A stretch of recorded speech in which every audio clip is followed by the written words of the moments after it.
Fala pessoal, meu nome é Mariel Marra e eu resolvi hoje gravar uma videoaula rapidinha sobre a PEC 135, que é a PEC do voto impresso auditável. Deixa eu falar com vocês aqui. Eu não sei se você sabe, mas já existe uma PEC, uma proposta de emenda constitucional tramitando ali no Congresso Nacional, especificamente na Câmara dos Deputados, e essa PEC, ela propõe a implementação do voto impresso auditável. Então vamos lá, vamos ver o que diz essa PEC?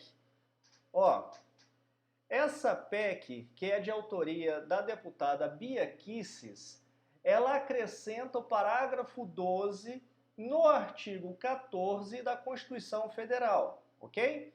Então o artigo 1º desta PEC diz o seguinte: o artigo 14 da Constituição Federal passa a vigorar acrescido do seguinte parágrafo 12, ok? E aí vem a redação, artigo 14, parágrafo 12.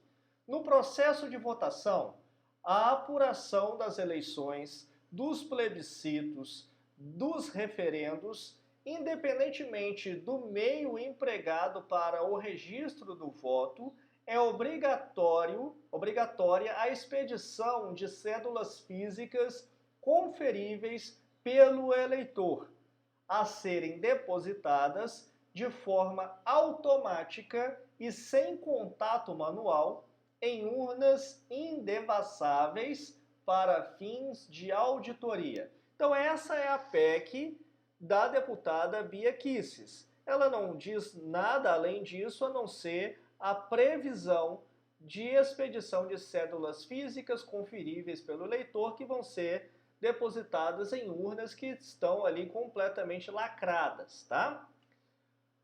Então, este é o modelo atual para a implementação desse voto impresso auditável, ok? Porque em 2015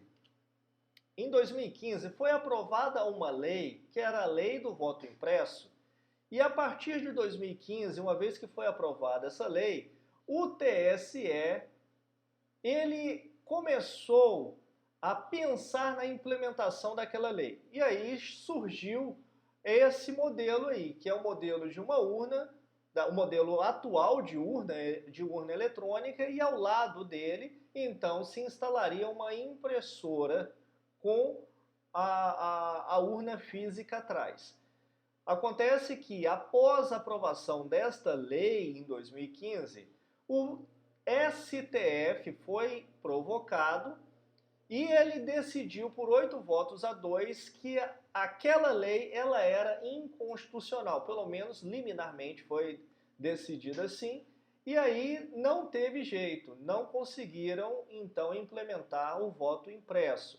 Aí veio a deputada Bia Kicis, que foi eleita em 2018, e em 2019 ela apresentou então essa PEC 135, para não mais trabalhar como uma lei, mas para acrescentar o voto impresso na Constituição, ok? Aí se chegou a este modelo que a gente tem aí, que é a atual urna eletrônica, ok? E ao lado dessa urna, uma impressora. Acima dessa impressora, vocês podem ver aí, ela tem um visor de acrílico e atrás dessa impressora, eu vou mostrar melhor numa outra foto adiante, atrás dessa impressora tem a urna física, certo? Então vamos lá. O que acontece? Primeiramente, o eleitor ele vai digitar o número do seu candidato. Atualmente, este é o modelo previsto. Depois do eleitor digitar este número, este voto ele é impresso na impressora ao lado, de forma automática, e fica disponível naquele leitor de acrílico acima da impressora, certo? O eleitor então digita o número do candidato e o eleitor então confere o seu voto naquele leitor de acrílico.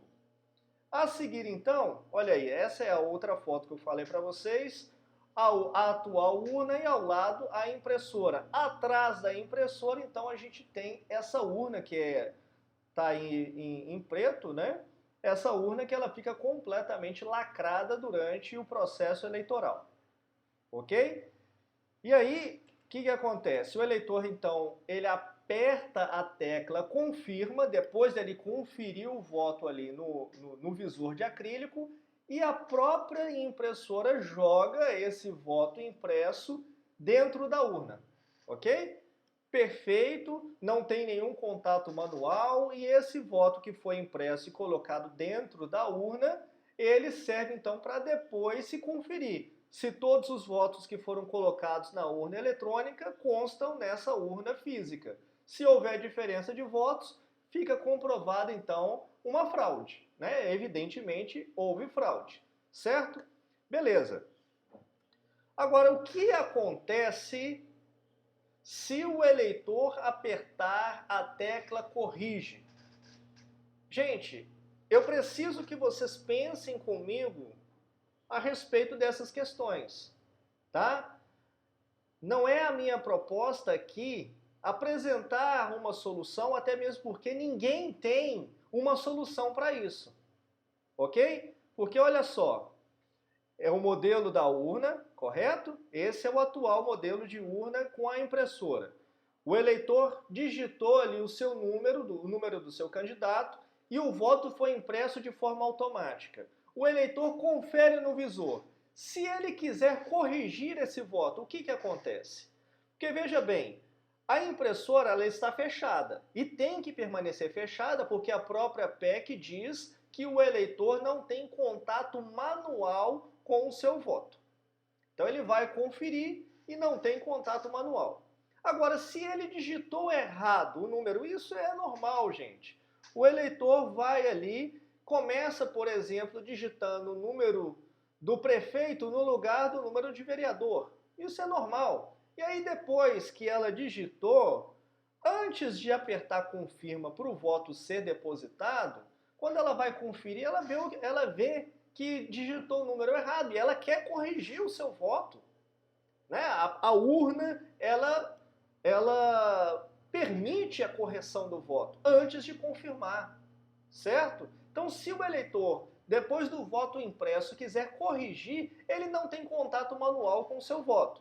E aí, o que ele teria que fazer em tese? Ele teria que chamar o presidente da sessão, né, o mesário, teria que chamar um técnico, para o técnico abrir a impressora, tirar o voto dele para que ele vote novamente. Só que isso não pode, porque aí uma terceira pessoa estaria tendo contato direto com o voto do eleitor, quebra de sigilo do voto. Não pode, isso é inconstitucional, certo? Então, o que acontece se o eleitor quiser corrigir o seu voto? Neste atual modelo, não há previsão e a própria PEC da deputada Bia Kicis não traz nenhuma solução para esse caso, ok? Uma outra questão, também na mesma linha. Pense comigo na seguinte situação. E se o eleitor, depois de ter digitado o número do seu candidato, depois desse voto ter sido impresso para a sua conferência, e se o eleitor verifica que a impressora apresentou uma falha? Ele verifica que a impressora não foi capaz de depositar o seu voto na urna.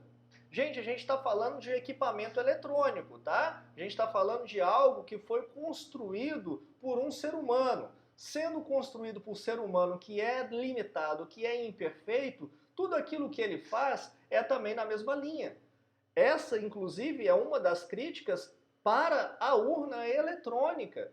Né? É uma urna que pode ser fraudada, embora nunca isso tenha sido comprovado, mas não existe sistema perfeito, ok? Esse é o pressuposto, a gente parte do pressuposto de que não existe sistema perfeito.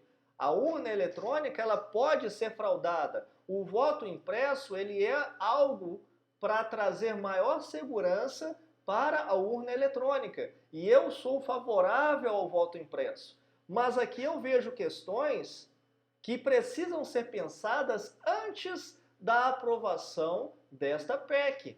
Nós não podemos ser reacionários a pensar nisso somente depois de aprovado, porque depois de aprovado, verifica-se que não é possível a implementação, e aí nós ficamos tudo no 0 a 0, ok?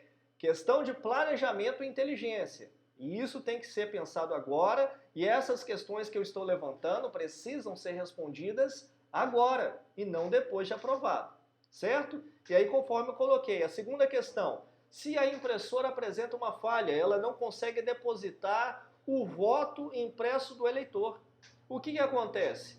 Novamente, a solução seria o eleitor chamar o presidente da sessão, o mesário ou o técnico que estiver à disposição ali daquela zona eleitoral. O técnico irá abrir a impressora e manualmente depositar o voto do eleitor na urna física. Se isso acontecer, não pode. Quebrou o sigilo do voto, porque uma terceira pessoa estará tendo acesso manual ao voto do eleitor. Perceberam as questões? Viram que não é uma questão tão simples, né? Aprovar a PEC, eu acho que é o menor dos problemas.